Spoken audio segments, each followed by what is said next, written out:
Good morning, students. Welcome to the class. I am Rajni, your science teacher in DAV Police Public School, Kethel. Students, we are on the chapter number 7, Respiration in Organisms. We have studied the respiration in plants take place through the stomata and in human beings by the process of lungs. Now, respiration in animals. As we have discussed, some animals exchange the gases by the process of diffusion. The animals like amoeba and hydra, the unicellular organism, the respiration take place by the simple process that is diffusion. But in some other organism, there are some special organ for respiration. Respiration in insects take place through the tracheal system, trachea. They are the branched tube-like structure and have the open hole that is called spiracles. From these spiracles, the air enter into their body and the carbon dioxide is released from their body. So respiration in insects take place through the tracheas. In some other animals like earthworm and leech, skin is the organ for the exchange of gases. Their skin is moist, smooth and rich supplied with the blood. From their skin, the oxygen enters into their blood and the carbon dioxide is released from their blood.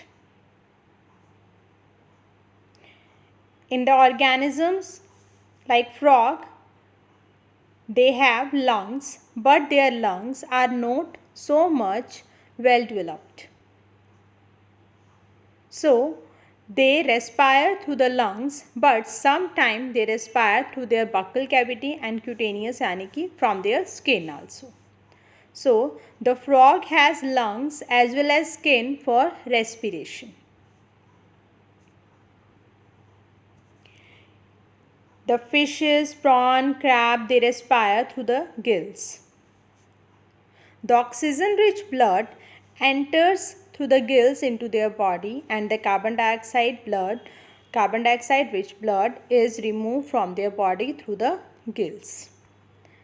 The gills are the opening surface from which the water which is rich in the carbon dioxide enters into the body through the gills and the carbon dioxide rich blood removed from the body.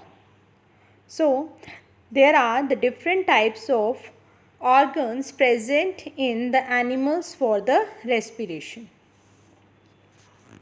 And in human beings, we have the lungs for respiration and we have studied the procedure of respiration in lungs.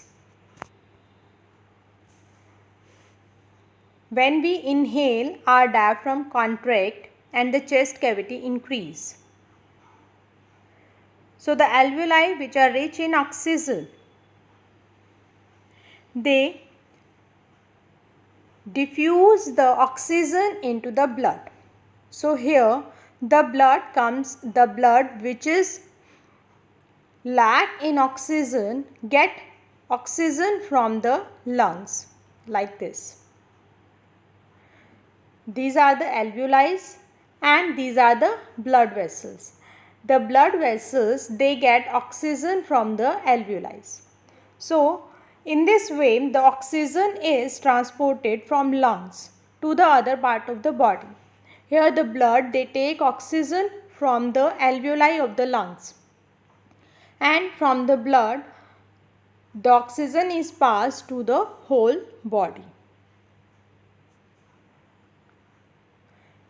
During inhalation, our alveoli are rich in oxygen and they gives the oxygen to the blood vessels. They transport the oxygen to the blood vessels. The blood vessels, they take oxygen from the alveoli and the oxygen comes into the blood.